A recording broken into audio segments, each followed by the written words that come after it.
welcome back to Writing with Subtext. I'm Jim Hall, the CEO and founder of Narrative First, and this is Diane Moore. Hello, everybody. Hi, everybody. Good to see you this week.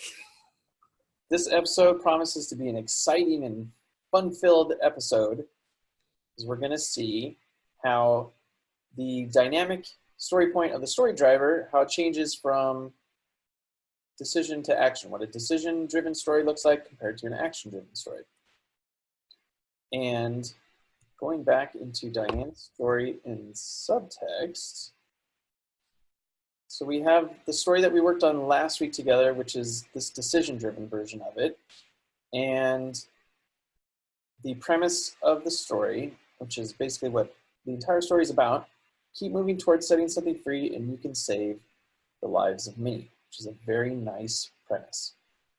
So if we go to the overall story, just to recap, father decides to surrender his children.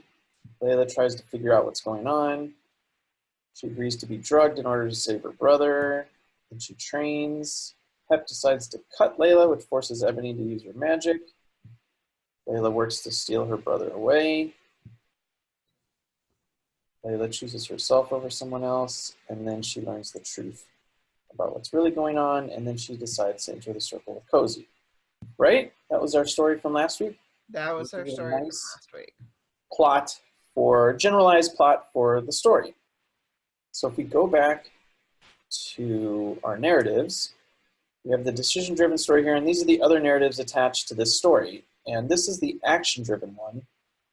So if we switch back, actually just as a reminder, this is the story form for this decision-driven story. And the overall story, the signposts, which are the individual acts, have people dealing with understanding as a source of conflict, then doing, then obtaining, and then learning. So those are the 4 acts. They go in that order because that helps support this premise. Now the action-driven story has the same premise. Is that right? It's the same premise, right? Keep moving forward. Yeah, it's the same premise. I think I changed it to fighting for someone's freedom as opposed to setting someone free, but basically the same thing. Yeah. Yeah, they both have at the core of it, they both have this subjective premise element of uncontrolled or freedom or frenzy, just having something free. There's the premise is made up of a subjective element here and then the objective element here if it's a linear story, a linear problem-solving story, which is what it is here. So keep moving towards fighting for someone's freedom, and you can save the lives of many. Now, the interesting thing about this that we discovered last week is that it's the same exact plot progression, that this particular premise doesn't really take into account the story driver. So while it's important for you as an author to make sure that it's the same story driver in each instance, it actually isn't going to change the meaning of the narrative in the objective through line, the overall through line. I'm sure it changes the order in some other through lines. It does. Excellent. Okay. So you still got to do it, but it might look like it's not that different, but it's a nice little exercise to see how that turns out. So the same exact story with actions driving decisions, trapped in the witch's kitchen. Who's trapped in the witch's kitchen? So Cozy and Layla, do you remember in that 11,000 words that you wrote, and it had the labyrinth in the kitchen, where no matter where they went, they always came back to the kitchen? Okay. So is that the action? Yeah, so the witch traps them there. Okay, so the witch traps Layla. K-O-S-E-Y, there you go. In the labyrinth? Yeah, basically it's a spell on the house so that all rooms lead to the kitchen so that they can't escape. Okay, and that leads to Layla being made to understand something. What would that look like? What were you thinking? So what Layla has to understand, and that she's really having trouble wrapping her head around, is that magic is a thing. you know, that magic exists in the world, that it's not just, you know, Harry Potter, you know, it's not fiction, it's real. And she didn't think that before. No, she definitely didn't think that before. Layla's very much a pragmatist. And she finds that out how exactly? Well, by trying to leave the kitchen. She basically, Cozy excuses himself and goes to the restroom, and the Hepzibah says some things that really sort of upset Layla. That and so she's like trying to get to Cozy, and no matter which direction she turns as she's trying to leave, all of them lead her back to the kitchen. Okay. No, that's a cool idea. I'm just trying to see what the conflict is here. And then, so then this one, Cozy and Layla test positive for magic. What does that mean? So that's the reason why Hepzibah has them, why their dad dropped them off, is because he suspects that they're developing magic, or one of them is developing magic. And that is sort of what Hepzibah's job is to figure out if Cozy is actually manifesting magic, because they want to catch him before it does. Does that make sense? Yeah, I know what you're getting at. And Layla trains, and then the midpoint is saving or sacrificing something or someone. That's the midpoint, right? And that's the one that out of all the sort of actions that I wasn't sure about, because I don't know what to do with the middle of the story yet. I haven't written anything in that part of it, so I'm just kind of like, I don't know yet. So it's a little disjointed. I like the ideas, but I mean, like, how to make this all flow together, because this first driver that she traps them in the labyrinth, and then the result of that is that she then understands that magic is a thing. I would think it would make more sense if the first driver is she either does a bit of magic she doesn't realize she's doing that would test positive for magic, which would then force her dad to make the decision to drop her off at the house, right? That's a very demonstrative action. Like this, it's not just something that happens. It has to be something that happens that then forces people to reconnoiter with it, to decide what to do about it. Okay. So if there was, you know, if she's just playing in the backyard with her brother and then she levitates him or something and her dad sees that, and then all of a sudden he's driving to the house, what are you doing, what are you doing? And then he's like dropping them off. The reason why that happened is because he could see that she had magic and he wants to get it taken care of. Okay, well, her magic wouldn't be taken, just Cozy, so maybe it needs to be Cozy who has the incident. Okay. So Cozy, unthinkingly performs magic, forcing his dad to take them both, right? Yeah. To the house, right? Yep. Very despicable. Okay, excellent. So that's an action that then, I mean, that's the action that forces, actually I should probably do this. Here, Cozy. There. So the title of it, he performs magic. He unthinkingly performs magic, forcing his dad to take them both to the witch's house. Dad, what are you doing here? So now she's in the house. She's trying to get out, right? I imagine, right? Yeah. Yes, yes. Tries to get out because she doesn't, there's a lot of misunderstandings going on, very confusing, doesn't understand what's going on. Why did dad leave? She tries to work her way through the labyrinth realizes that magic is a thing. So she's like a magic denier at the beginning. Now she starts to realize that it's a thing, right? Yes. So then what happens here?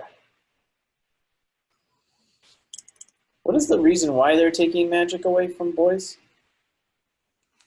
Okay, so the reason they're going to try and take magic away from Cozy is because his magic is just at the point where it's just starting to manifest. Right. So they want to ripen it completely all at once rather than have him go through the normal process, so that they can take it away early, so his physiology has never known what it was to have magic, really.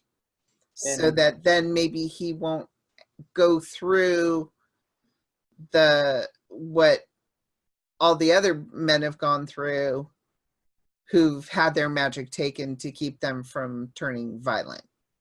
So the danger is that if they don't do this process that the witches do, that they become violent, right?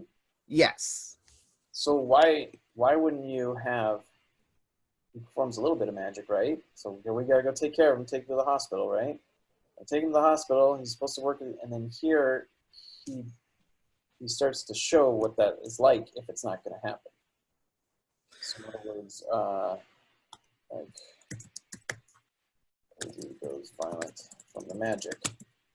You know, like he performed, Cozy upset about being trapped, worried about his sister, ends up working himself into a frenzy, performs magic that turns violent, which then, because now Layla is in a place where she actually believes magic, which then convinces Layla that they need to stay there and help him work through it.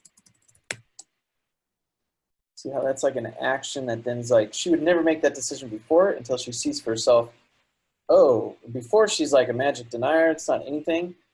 She's like, well, I'll just get out of here, I'll get out of here. He gets all upset and then does the thing that everybody's so worried about. And then she's like, okay, I'll stay here and I'll just work with you through it so that you don't have to go through everything that all the other guys went through. Okay. Does that make sense? It makes sense. It doesn't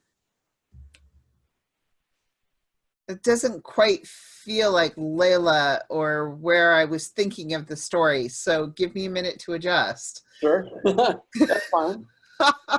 You compared these plot points, these two, Mm-hmm. they're essentially plot points, to the original ones that you had, which is like they get trapped or they get tested positive.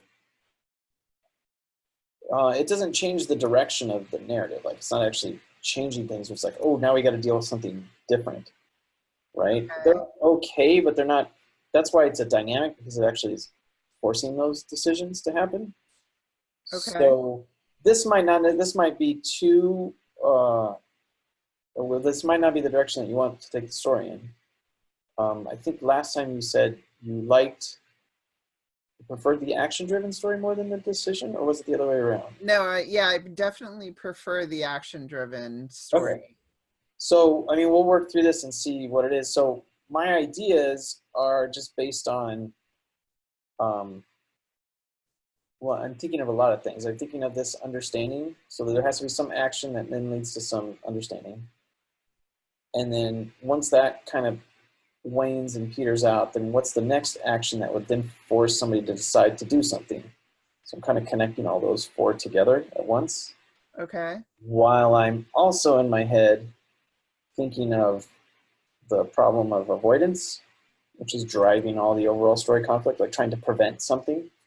So if everybody's so obsessed with preventing, saving men before they go violent, right? The thing that would upset and change direction is like, oh, this thing that we're trying to avoid, it's still happening. So now we gotta jump on this and make sure we get it fixed before it gets worse. Okay. So when we're going through it, I'm juggling all those things in my head while trying to keep it super simple. How do I, as a writer, make that connection? Because I know lots of times you say that things will chain together, but obviously they weren't for me. Is there something, some way that I need to be thinking in order to like make those connections for myself? Always think of these as representing something that's out of balance. Okay. So here, I think, I'm trying to remember what you had before, but it wasn't out of balance. Like there wasn't like a dilemma. Like I want to leave, but meanwhile these witches are going to be trying to keep them there to try and save them. So then there's like a back and forth between two sides, and then this action or this story driver here is supposed to move the story from understanding to, from all the misunderstandings to actually taking actions. Now, we tried all this understanding stuff. That's not going to solve the problem. So now we're going to try doing a bunch of stuff.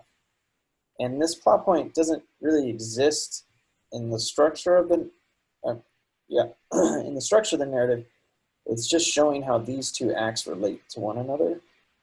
But most people just assume, they think of plot points like, oh, what happens at your first plot point, or whatever they call it, you know, like the end of Act 1 and what starts Act 2. What is the thing that happened that then changes it to be like, oh, okay, now we're going to start doing something. Like we're done with understanding. Like once this happens, you can't really go back to the understanding because it's like, all right, we already dealt with that. Now we've moved on to something else. So it's, Okay. I'm trying to think of how to explain how to do it, but it's like, I always have, well, and then in the bigger picture, I'm thinking of all four of these, you know, the understanding, then her training. So those two work against each other, and then they'll create a whole bunch of conflict in the third act, which then creates the outcome at the end. So it's like you have to juggle going through it step by step while also thinking of the larger picture. Because Okay. this is just setting up what eventually happens here. But this setup has to have some imbalance to it because within the setup, we're going to break it down and figure out all that stuff that goes on in there. Okay. It's really about, and it's one of the hardest things is to realize what the story driver is doing, that it's not just an action, like, oh, it's just something that happens. It really has to be an action that forces a decision, and I don't think those other ones had that. It's like when Luke's aunt and uncle get barbecued. Oh, am I going to stay or am I going to go? Like, he was pretty much set, like, oh, I'm not going to go anywhere. And then that action's like, all right, I guess I'll go with you. There's nothing. Right. It frees him to go. Right. But it's a definite something that happened that then forced the decision. So that decision would never have been made. I mean, it possibly could have, like he could have eventually got a little courage and then gone. But the way that the story is set up, that would not have happened unless, that decision would not have been made unless there was some action that forced him into doing that. Okay. Same thing with dad. It's like, why would his dad take his kids there unless he was worried for his son? Like, okay, it's like preventative medicine. So if this avoidance thing is like driving everything, everybody's preventative. Like, all right, let's prevent this from becoming a problem before it's a problem. And what you're showing in your story is that sometimes that's can create more trouble than if you just worked to set somebody free. You know, Okay. let them do it on their own. Does that make sense? Yep. Okay, so then, and of course, always, which I tell everybody, like these are just my ideas to make the story awesome. You can take the same flavor of the story idea and then change it as long as it still has that dynamic feeling of an action. And maybe you might come up with something different, that then leads into her training. This is just my off the cuff. So she practices reading auras. This is the third act linchpin. Is that a specific thing? Well, what I mean, so I've heard it called different things: linchpin, third act solution. But her ability to read auras is the thing in the third act that she's going to go, that's actually a man. Oh. That's a man that hasn't gone insane. So that it's very specific to me what it is that she has to learn right up front so that that can happen then. Does that make sense? That's awesome. You're actually probably talking about a unique ability, although that doesn't seem to fit what you just said. So she practices reading auras. So this is great, but it's like in the same way that this understanding had imbalance to it or an inequity to it, you just want to make sure this is like, what's hard about reading auras? Possible conflict, she pushes to learn something more advanced, something she can use to defend herself in cozy.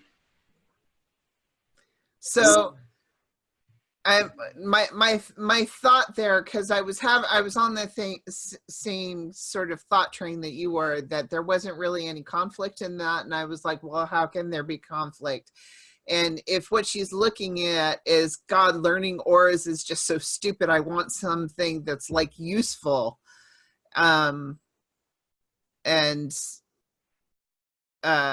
you know, I don't really see Ruben as wanting to teach her anything useful at that point. Well, if she in the beginning didn't think magic was a thing, and now she's starting to think it, so I would think the conflict here is she starts to do it, and either she's really good at it, which would scare her even more, or she's not doing a good job at it. And maybe it is all made up. Okay. So you have this understanding here that she comes to, right? Oh, right. Real? Now you want to make that difficult.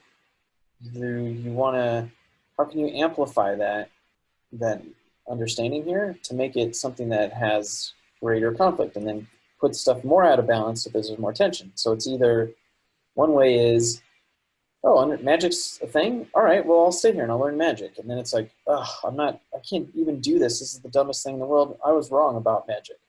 Or, magic's a thing? Awesome. So, all right, let me do it. And it's like, oh, I'm really, really good at it. And then maybe she gets closer to that violent sort of thing, and then that scares her because she doesn't want to be, like, cozy. You know, I think I'd rather have her magic be little, okay, than overpowering. So maybe it's like,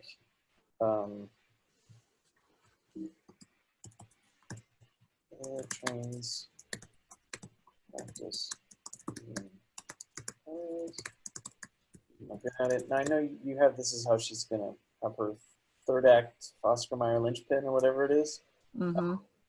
You can use that. You can still have it, but just for the sake of this, trains the practice reading, but she's no good at it. So she thinks it's all a waste of time. Maybe considers leaving again, waste of time, or something. When Ruben's the antagonist, right? Yeah. On him. So, okay, so now you have this big empty space, and then the young witches take someone's place. What were you thinking there?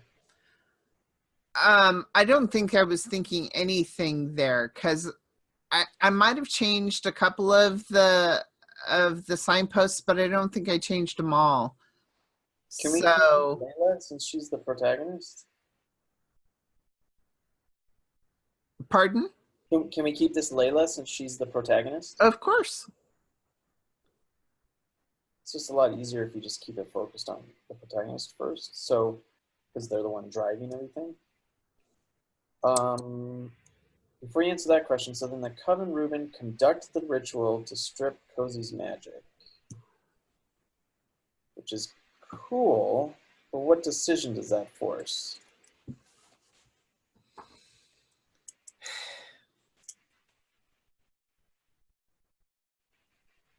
I think the decision that would trigger in Layla is that she would enter the circle with him. Oh, like the one, that's the previous thing, right? Yeah. So she would,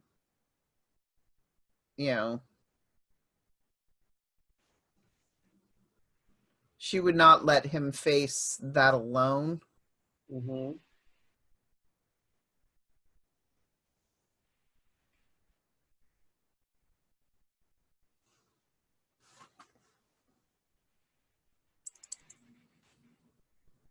Cozy performs magic. Cozy goes violent from the magic. He doesn't get stripped of his magic? Cozy doesn't? No. No, because in the end,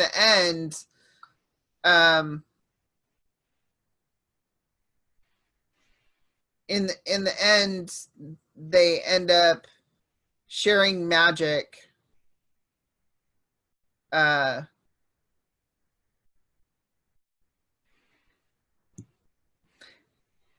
Okay, so thought-wise, we need a character who's going to be violent.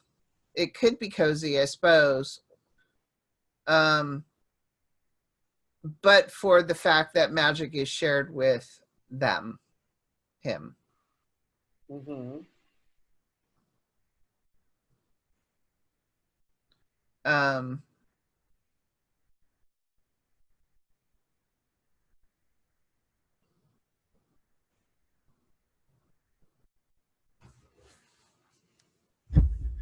I would think maybe something happens here that either he is stripped of it, and then they learn it doesn't matter, or that he is allowed tons of freedom, which then find out that even when he has the freedom to conduct the magic, it doesn't mean he's going to go violent. This isn't your idea that keep moving towards fighting for someone's freedom and you can save the lives of many. So the idea is that I'm not going to give up on Cozy. I'm going to keep fighting for his freedom. And because I keep working for that, once he's free to do what he wants to do, I can show these people that you don't have to be so worried about him going violent. Right? Right. But that's through that specific mechanism of sharing magic. Right. Okay, so that's what I'm saying is like if all the shackles are pulled off of him here, so if Cozy made free perform magic his way, right? That's like the ultimate worst thing in the world. I'm not sure what the mechanics of the world are right now, but now somehow Layla, whatever she did, now he's free to do whatever he wants to. The witches are up in arms or whatever. Now it's like all out big battle or whatever sort of thing at the end to keep him from destroying everything. But then he actually shares his magic instead of doing something violent.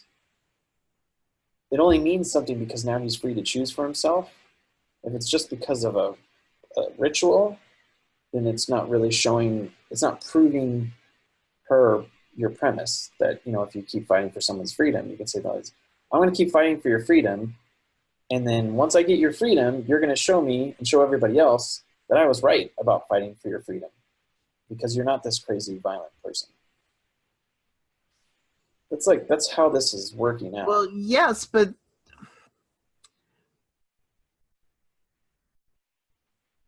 it's her sacrifice isn't the right word, but it is her sharing her magic that safeguards him. Okay. But she's doing that already, right? I mean, pardon? Isn't she already sharing magic? Isn't it the idea that Cozy shares his magic? And then that's how he's able to save everybody? Or are you saying it's it's Layla sharing the magic. It's Layla sharing her magic with Cozy and or Ruben. And I don't know how to demonstrate that actually. Well, what if That it's keeps them, because the madness isn't like an instantaneous thing, it's an over time thing. But that's what creates the stability within the magical male, is that flow of magic back and forth. okay?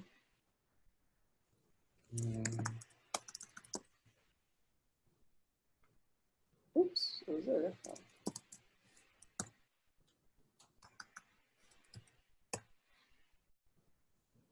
So if she shares her magic early, right? You know, before the ritual can be completed, you're set up properly.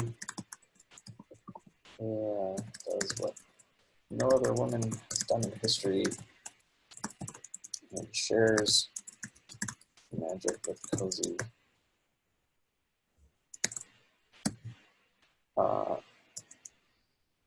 Well, which forces the witches so they can end both of their lives before they destroy everyone. So then you have that classic thing, right? I love it. This whole act then is about Layla. She's the one that's right, right? Yes, Like, she is the no, one I that's was right. totally right to do that here. And then, so then this is, what's his face? Cozy doing something good. So what does he do to do something good that frees everybody? Does he, Cozy saves the day by, like, what kind of magic does he do? What does he fight back all the witches? What is, Um, does he sacrifice himself to show that he's not violent? Like he ends his own life, although I guess it's kind of sort of violent.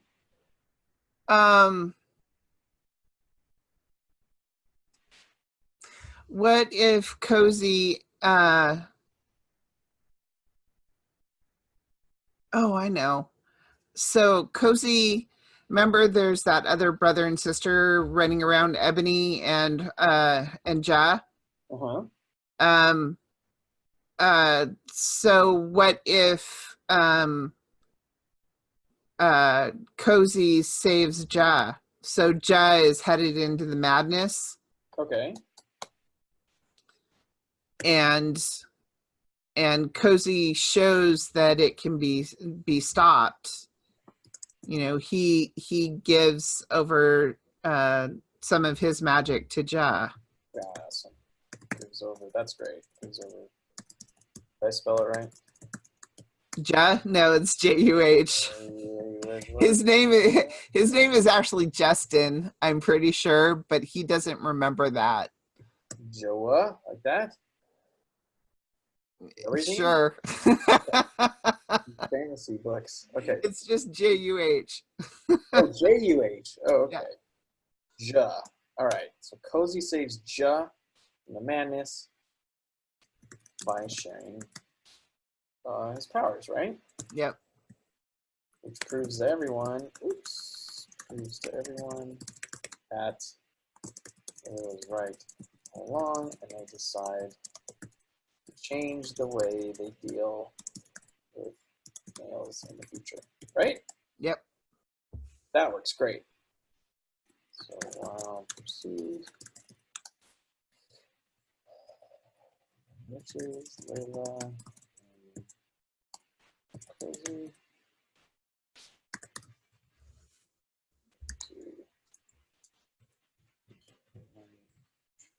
about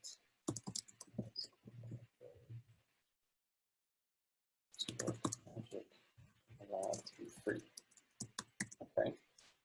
Mm-hmm. Okay, so then backtracking. So that's a great ending. That feels really good. So then backtracking, this works great, sharing her magic. So then, okay, so he goes violent, so she decides to train. So here, There has to be something that changes her from doing something to then obtaining. And maybe they, oh, why don't they just remove it from somebody else? They remove it from Ja, right? Which is perform the ritual on Ja, leaves him a vegetable or something. It's magical vegetable. I know this is probably your story. But the idea is that I'm doing all this stuff. I've got all the time in the world. Now they're going to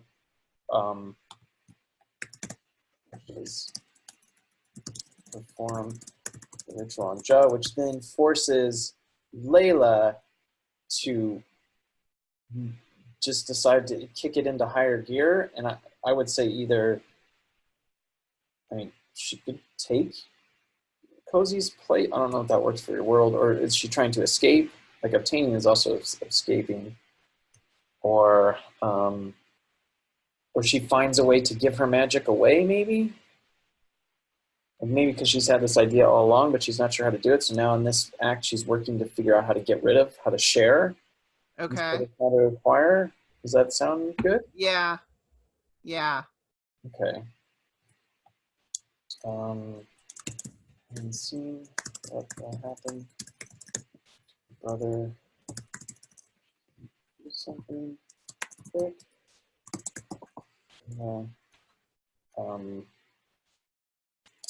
Either covertly or Layla.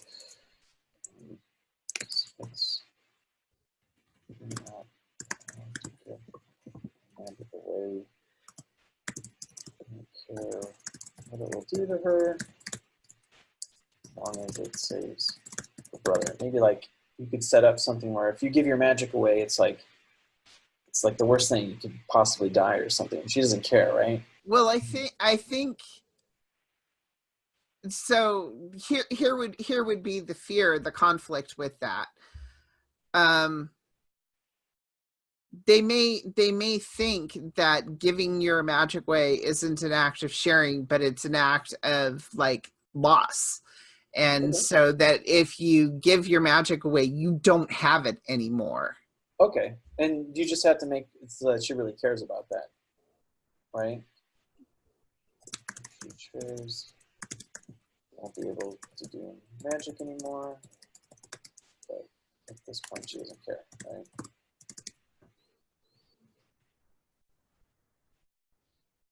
Brilliant. Okay, those are action driven. Now you can really feel that, right? It's like, Yeah. magic. Oh, what's going on here?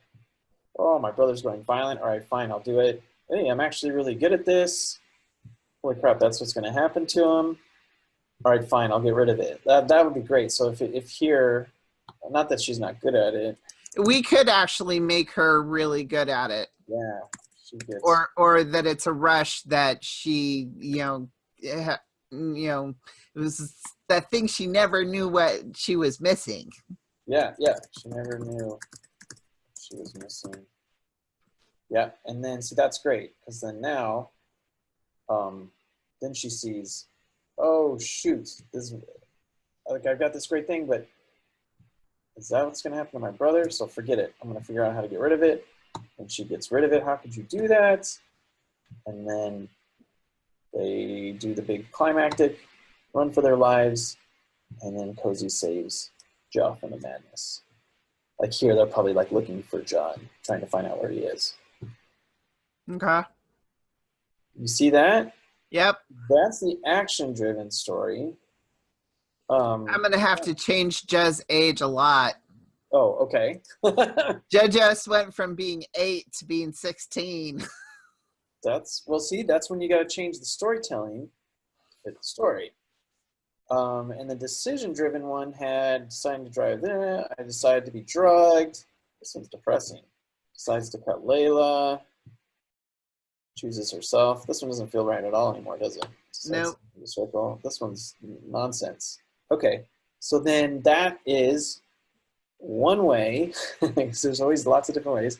That's one way to figure out if there's a specific story point that you're not sure of.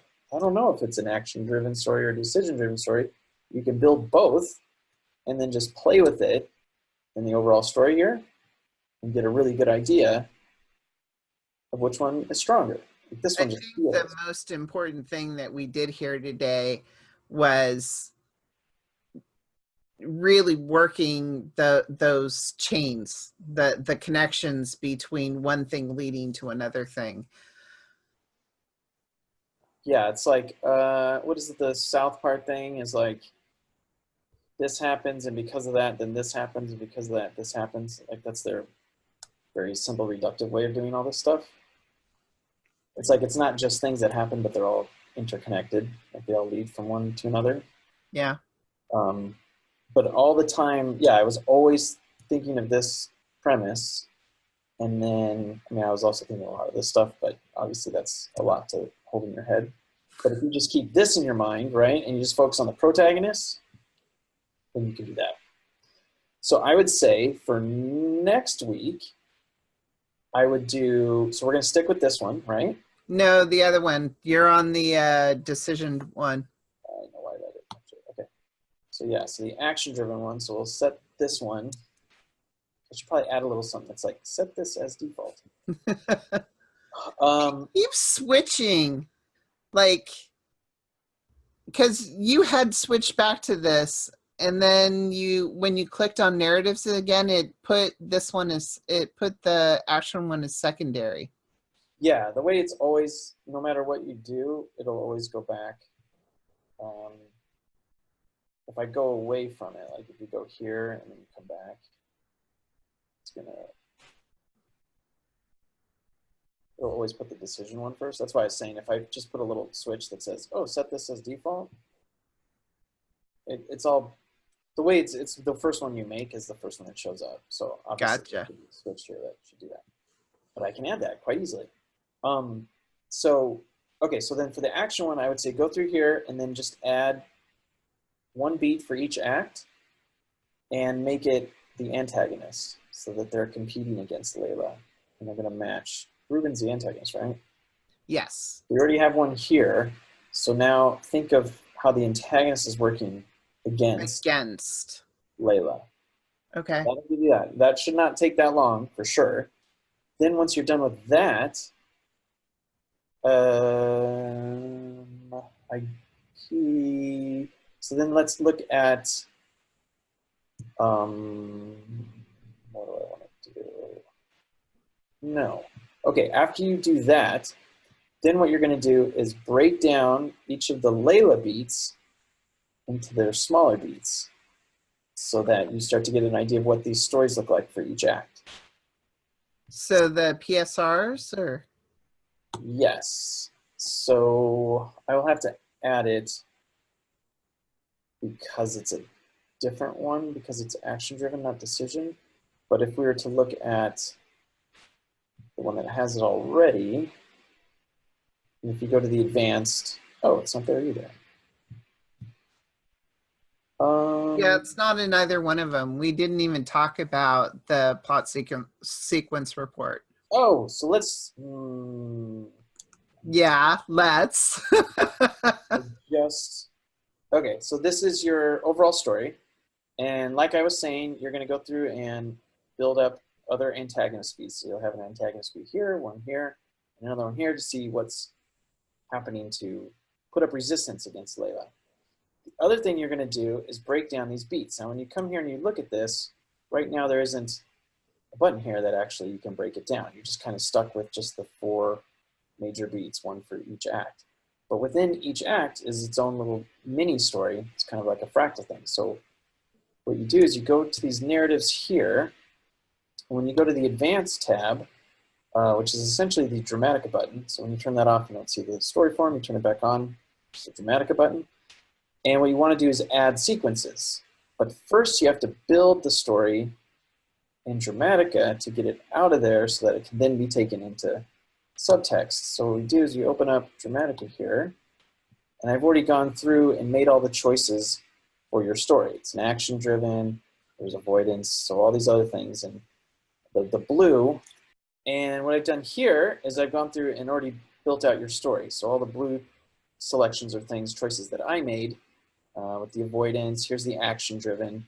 And what we want to do is you create a report. And it's a special report. It's not the story engine settings report, which is the one that everybody's familiar with from Dramatica, which is essentially what your story is built on. These are all the main story points. Understanding, doing, and learning. This is one that breaks it down to even greater detail. So now we're going to find out what understanding looks like for Layla. And all you have to do is just export the report, and I'll just call it, and if we go back to Subtext, and just right here, you just click on Add Sequences, you find the file that I just made, it's just an RTF file, you upload that, it does its work, and now you can go to the story, the action-driven story here. Now when you look at the Advanced tab, it says sequences uploaded, so you don't have to do it anymore. Once you do it once, it's there. And now when you go to the overall story, Layla is made to understand something. Well, now we have this breakdown button here. And what that's going to do is it's going to turn this beat into 3 smaller story beats that are the story of the first act or what Layla's going through. So all you have to do is just tap this, and it makes one out of that top one. So now you have Layla's made to understand. So what does that look like? Well, first, she's dealing with following her inner voice. Then she loses her sense of taste. Maybe she sees some crazy things, which causes her to misinterpret things, like what the heck is going on here? And then at the end of it, she's starting to study. And just like all the other beats, you can go in and change this to whatever it is that feels like the kind of story that you want to tell. So maybe, let's see, Pavlovian condition. It's conditioned to run. Maybe she wants to run to get away, or maybe she is brainwashed, disciplined subordinates, rehearses someone, disciplines children, trains or practices for something. Whatever feels right to you, the kind of story that you want to tell, this is the beginning, the middle, and the end of that first act.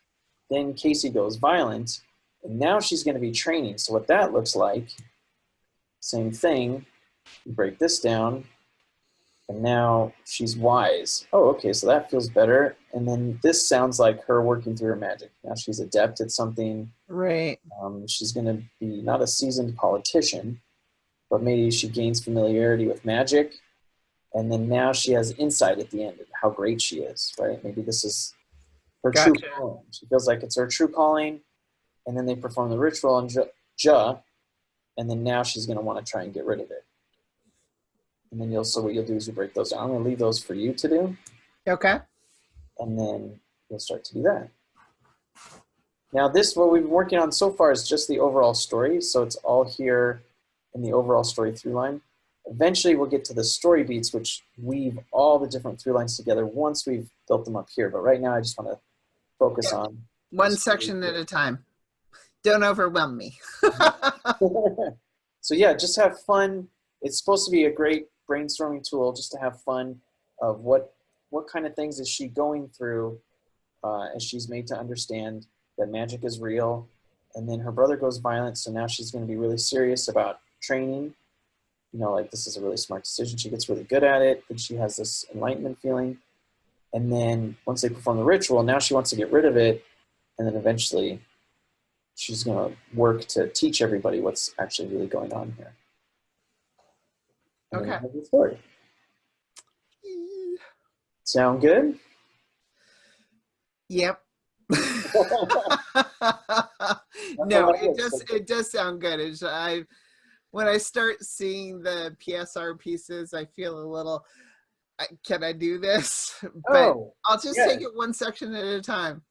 Yeah, and it's not like you can get it wrong. So if you get it wrong, nobody's going to mark you wrong except everybody that watches this video when I come back and school you on what it should be. If you make an entertaining story out of it, you make a fun story, that's all that matters. So they're kind of like little miniature writing prompts, but there's a lot of meaning behind them. They're not just random like, oh, this should be where he goes into the belly of the whale. Oh, this is a dark night of a soul, which means absolutely nothing. This is actually like tied to the order that these appear in is helping you argue this point. fighting for someone's freedom, you can save the lives of many. Because of that premise, that's why these things are happening. So just know that the closer or the further away you get from that solid meaning, that really one sentence meaning,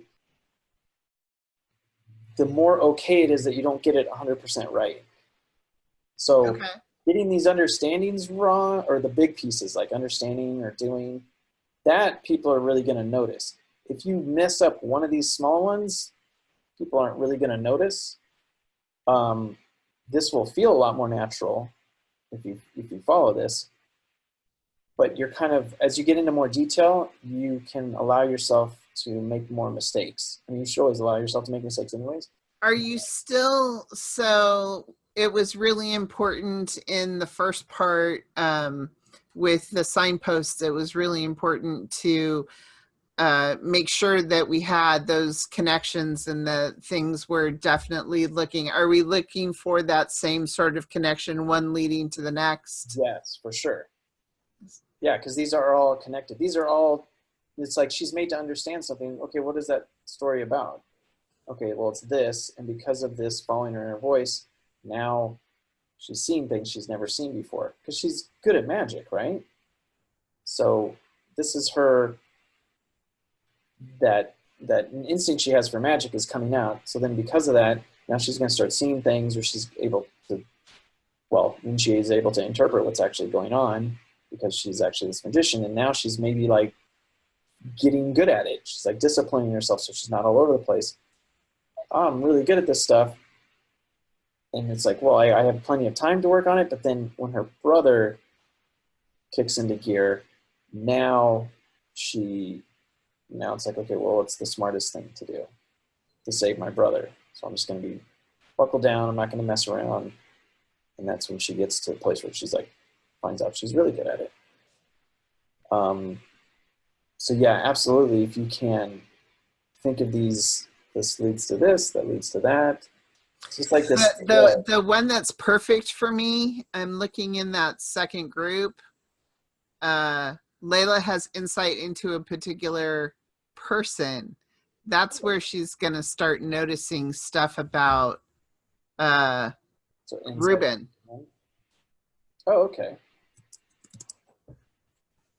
Oh, I would say, yeah, because of all the work she does, become better magician, she develops insight into Ruben, right? Yeah. And I just wrote that down so you could remember it. Like this whole illustrate part is just, that's perfect. So that was what that was supposed to do, is like give you some kind of inspiration or a writing prompt, like, oh, and then you just jot down that inspiration here, and that way you have it further on down the road. Now, so for that one specifically, just because I'm thinking about it, now we also still want that to have the conflict?